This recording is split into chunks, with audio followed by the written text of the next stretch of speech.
Bueno, pues una tensión entre Rusia y Reino Unido que se repite, que no parece que se vaya a solucionar, y un momento de tensión geopolítica que también está teniendo impacto en los mercados. Les contábamos la semana pasada el máximo histórico del oro, también de Bitcoin. Les decíamos cómo los inversores empiezan a refugiar sus activos. Pues otro de los beneficiados, lo están viendo en sus pantallas, es la plata, marcando un nuevo máximo histórico este jueves gracias a la apreciación de los metales preciosos. Persiste la incertidumbre sobre el cierre del gobierno en Estados Unidos. Llevamos por 2 semanas la disputa comercial entre China y Estados Unidos.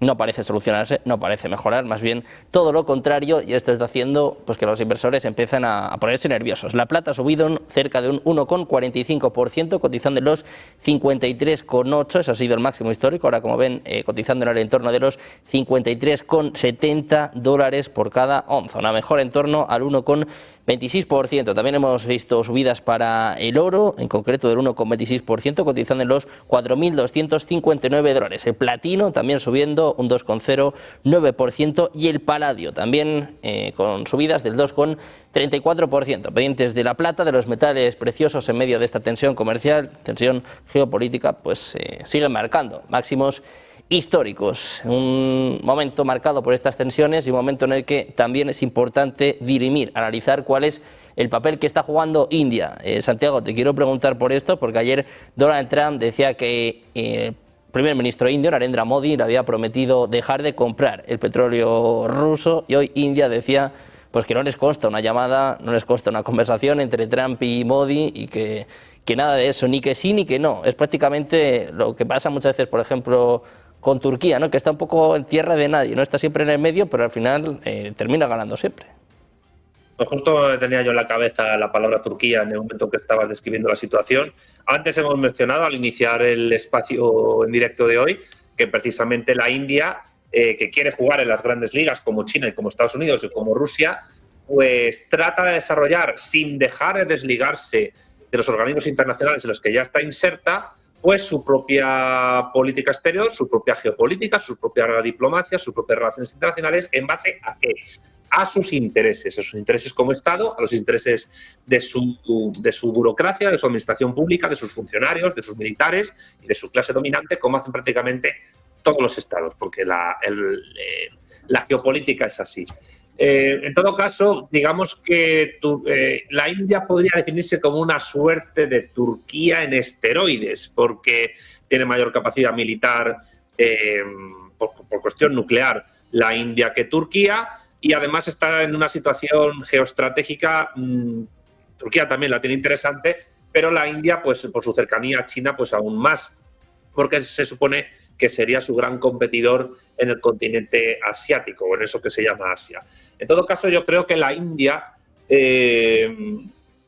no está haciendo con respecto al petróleo ruso algo que no estén haciendo otras potencias o que no estén haciendo otros estados, particularmente europeos, que adquieren petróleo ruso por vías indirectas a través de terceros estados que los compran, entre ellos la India. Entonces, yo no veo la queja de Trump más que un señalamiento de algo que considera también contrario a los intereses de Estados Unidos, y es que la India no esté haciendo como los países de la Unión Europea, pues comprándole el petróleo y otros medios de otras materias primas a los Estados Unidos, que ahora mismo pues tiene un superávit comercial en petróleo después de la guerra de Ucrania considerable. La India juega sus propias cartas. No creo que en esto pues estemos mostrando algo que sea novedoso. Todos los estados tratan de jugar sus propias cartas en mayor o menor grado en base al poder que puedan adquirir, y la analogía con Turquía es tremendamente acertada, porque bueno, Turquía es un país que está dentro de la OTAN, pero que por ejemplo ahora con el cambio de gobierno en Siria, ellos, Israel y Estados Unidos, se convierten en los principales actores también, porque son autores también del cambio de régimen en Siria, de lo que es la reordenación de la geopolítica del Levante Oriental, del Mediterráneo Oriental, y por tanto, pues también entre Turquía y otros estados, pues cercenan un poco las posibilidades que Irán pueda tener en la zona.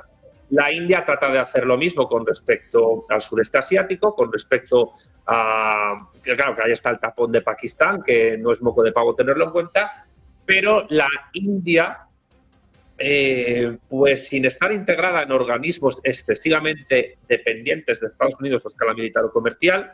Es verdad que en el fallido TIPSA la India podía haberse convertido en uno de los grandes socios de ese macroacuerdo geoeconómico, pero estando en los BRICS, digamos que es un verso suelto, aunque es más fácil ser verso suelto en los BRICS que en la OTAN, porque la geopolítica turca en el Cáucaso o en el Levante Oriental está condicionada por su membresía en la OTAN, pero también es cierto que cualquier tipo de crecimiento imperial neo-otomano de Turquía en la zona depende del visto bueno de Estados Unidos. Y sin embargo, pues como los BRICS Plus no son una alianza militar como es la OTAN, aunque depende de China para organizarse, en ese sentido, pues los Estados miembros tienen más capacidad de movimiento que en una alianza militar.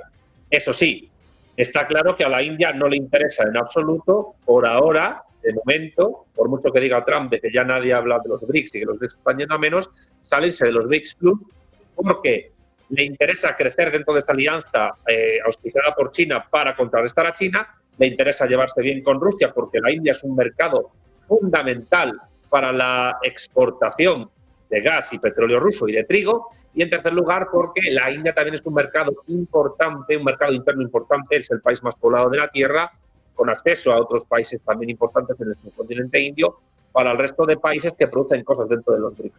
Así que tiene la ventaja la India de compartir con China, a pesar de sus disensos, el mayor espacio de consumidores juntos dentro de una organización económica supraestatal del planeta.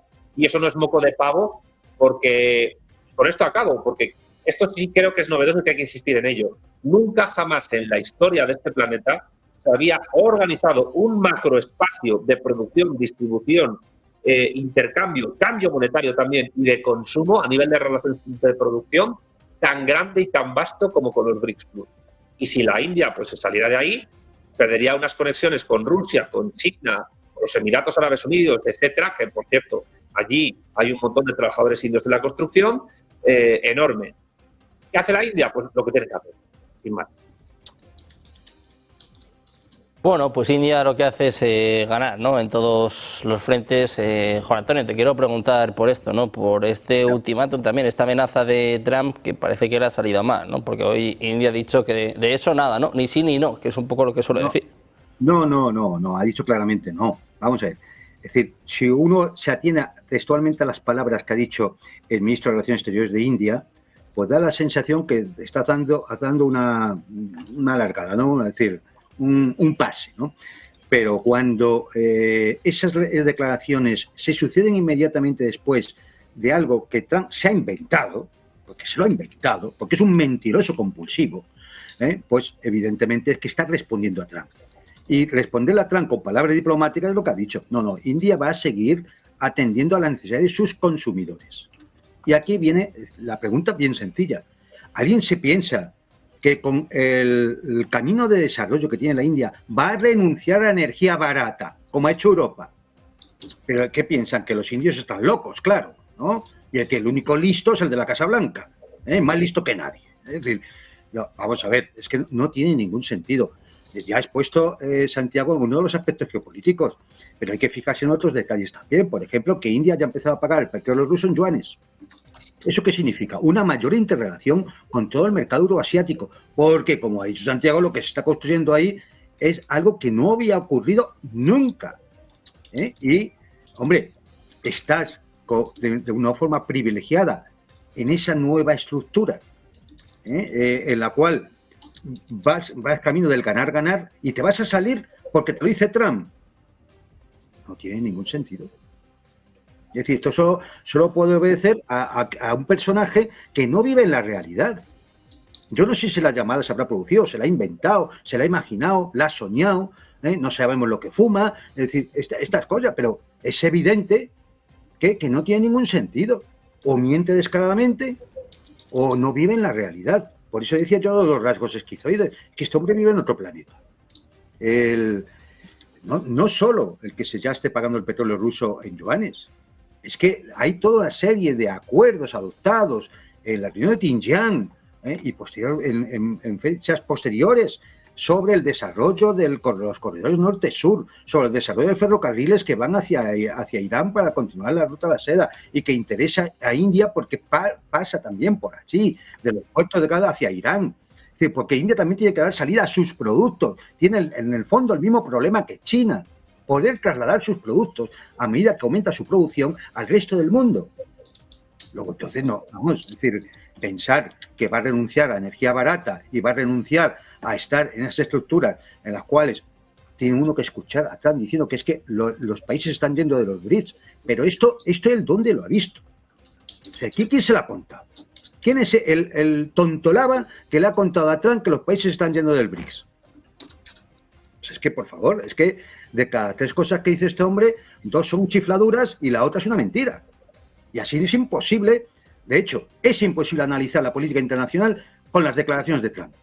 Si uno sigue las declaraciones de Trump, no entenderá nada de lo que pasa en el mundo.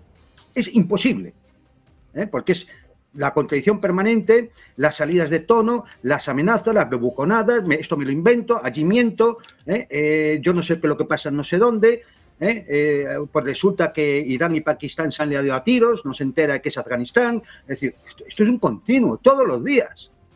Y entonces es imposible. Siguiendo a Trump es imposible analizar la realidad, ¿no? O sea, lamentablemente es así.